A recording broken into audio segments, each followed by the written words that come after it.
vamos ahora a analizar qué fue lo que dejaron los resultados de las PASO aquí en la provincia de Entre Ríos, y para eso invitamos al living de Día a Día, al licenciado Emanuel Pagés, de Emanuel Pagés y Asociados. Muchas gracias por venir. Por favor, un gusto estar con ustedes y gracias también por la invitación. Bueno, ¿qué se puede analizar con respecto al resultado que hubo aquí en la provincia de Entre Ríos en estas primarias, que dio obviamente por ganador a Cambiemos con 5 puntos de ventaja con respecto al segundo?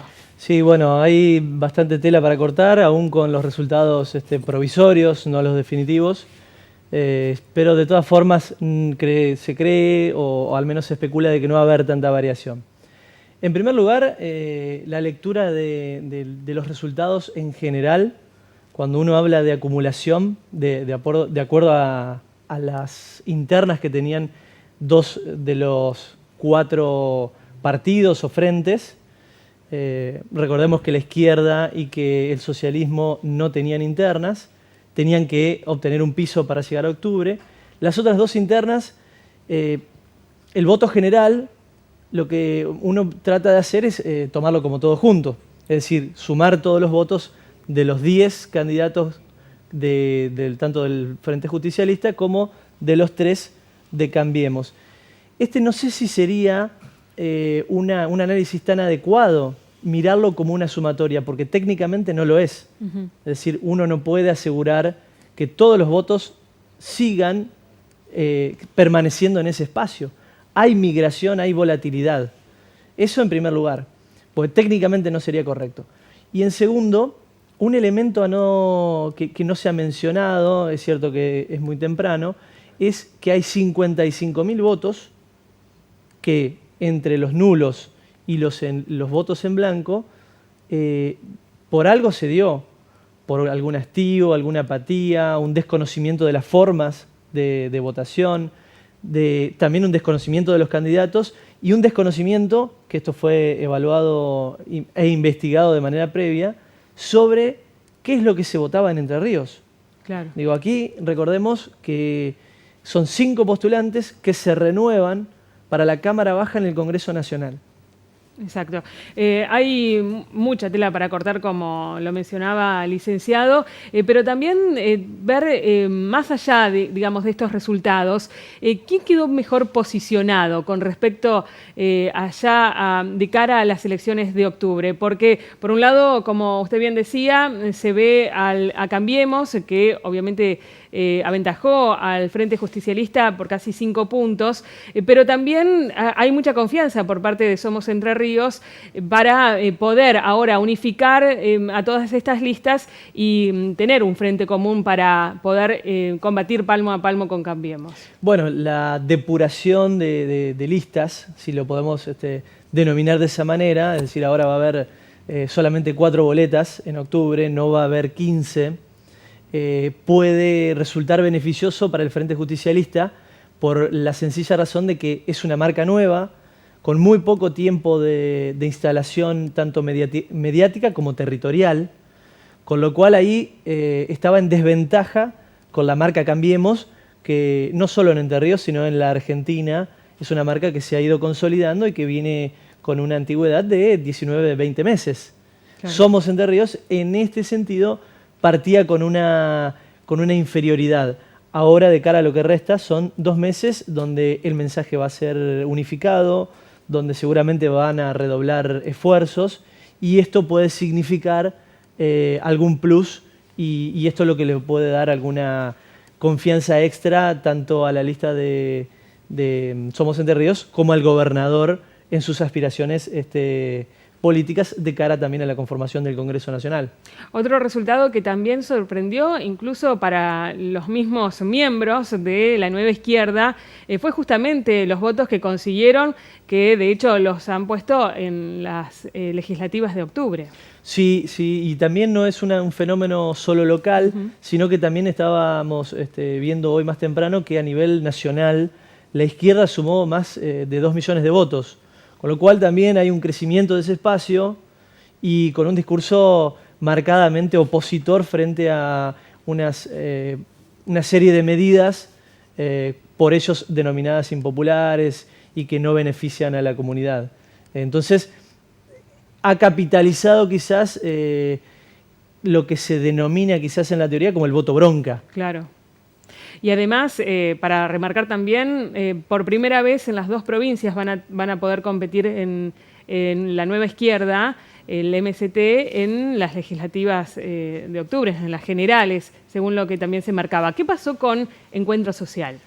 Bueno, con Encuentro Social, ahí también hay un debate y quizás hasta una similitud con el escenario nacional.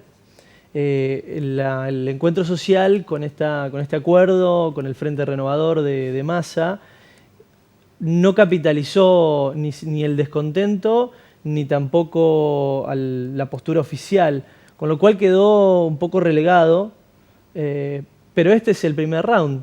Falta el segundo y el definitorio, y es el de quizás mayor esfuerzo. También vamos a hablar en términos deportivos. No siempre el que comienza la carrera ganando es el que la termina ganando.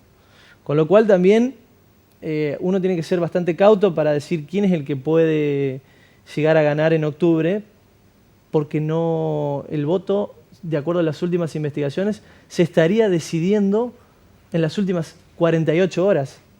Claro. Y esto no es algo que es azaroso, que es algo que a uno se le ocurre. Las investigaciones lo demuestran, ¿no? No solo el desconocimiento, no solo la apatía por ir a votar. Recordemos que venimos de un proceso electoral hace 2 años muy extenso, con reiteradas oportunidades de recurrir el electorado al cuarto oscuro, y ahora se repetía también muchas boletas, más simple porque es un solo cuerpo, pero lo que sucede es que esta apatía se traduce también en que no habían recibido la información necesaria. Las legislativas representan una menor atracción que unas elecciones de poder ejecutivo, es decir, de gobernación o una presidencial. Hoy se marcaba también, por otra parte, la presencia de los que encabezan la lista, que son 3 hombres del departamento Gualeguaychú. ¿Esto es una coincidencia? ¿Tiene que ver ya con un proceso que se ha hecho desde el sur de la provincia, que ha tomado más peso? La verdad que no lo sabría decir si es una coincidencia meramente estratégica o una coincidencia azarosa. Sí, Gualeguaychú, Concordia, Concepción del Uruguay, Paraná son distritos demográficamente muy importantes en términos electorales, por lo que el peso significa. Sí, también los resultados son bastante... Ahí sí podemos hablar de sorpresas, porque los números también estarían indicando un crecimiento de Cambiemos en territorio que marcan una tradición de acompañamiento al justicialismo. Sí. Entonces, no solo la estrategia de Cambiemos de retener espacios ya ganados, sino también crecer en donde no se estaría cumpliendo el objetivo. Y abriendo un poco el escenario, el análisis de la cuestión política con respecto a lo que ocurrió en el país, estos resultados que se dieron con una amplia victoria de Cambiemos prácticamente en gran parte del territorio nacional, ¿se va a ver marcado, va a influir de alguna manera o podría influir de alguna manera aquí en las legislativas en la provincia? Bueno, tranquilamente puede ser una hipótesis que se puede sostener por el peso y la influencia que tiene, digamos, una gobernación central, digamos, una gobernación nacional sobre el resto o en la decisión del voto. De todas formas, siempre la variable local es una de las variables que más influye en el votante. Pero al ser una legislativa, se pone el ojo o se pone el foco en las acciones del gobierno nacional. Además, hay que tener en cuenta también que hubo un fuerte acompañamiento del gobierno nacional a los candidatos de aquí de Cambiemos de la provincia de Entre Ríos y sobre todo también muy apuntalados por el ministro del Interior, Rogelio Frigerio, que de hecho votó en el día de ayer en Villa Paranacito. Sí, bueno, estas figuras que tienen un mayor nivel de conocimiento inciden también en que quizás el desconocimiento de algunos postulantes, no digo de la lista ganadora porque quien se impuso Atilio Benedetti y Alicia Fregonese, digamos, o por lo menos Atilio, quien encabezaba la boleta, ya ha sido diputado nacional, tiene campañas para la gobernación de Entre Ríos, tienen un mayor nivel de conocimiento. Y si a eso le sumamos figuras que tienen reconocimiento nacional, se disminuye justamente digamos, el desconocimiento propiamente dicho de quienes están al frente. No así con las otras listas. Gracias, Jaroslavski tiene un mayor nivel de conocimiento, pero no por su figura, sino por el apellido que porta, claro, dentro de la Unión Cívica Radical. En cuanto al tema de la votación, ya se dio el resultado que es un poco más del 76% de los entrerrianos que fueron a las urnas en el día de ayer.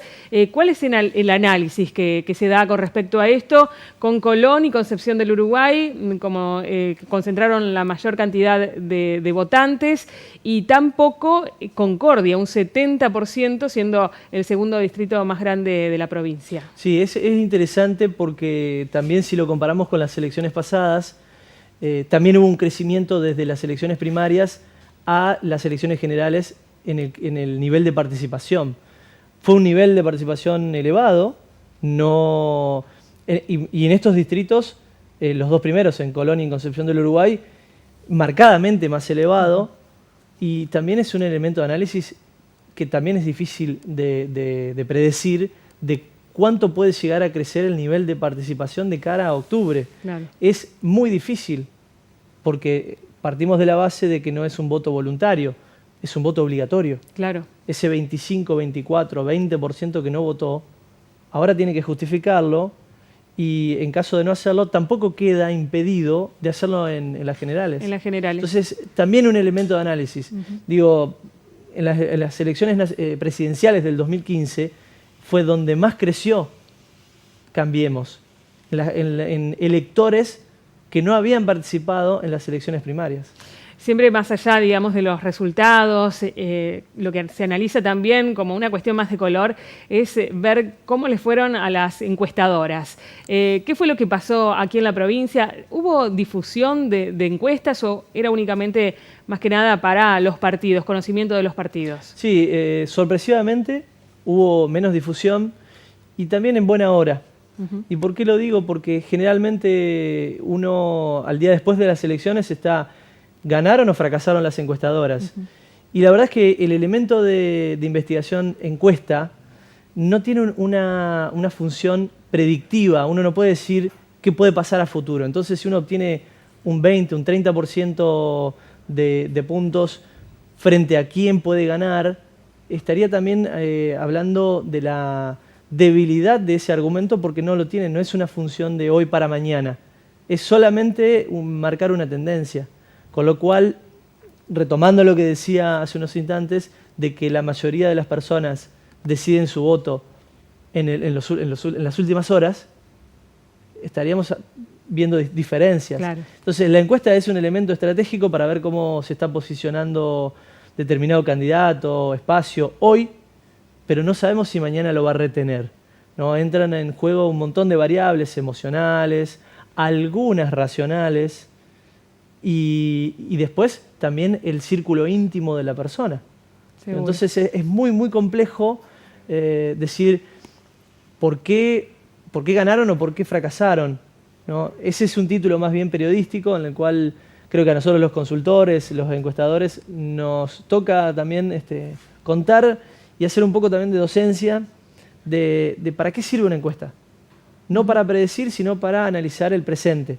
Entonces, si la encuesta se hizo en la última semana y no se pueden difundir 48 horas antes, quiere decir que las que se difundieron fueron hechas con mucho tiempo de anticipación a la decisión de esa persona encuestada. Los dos, solo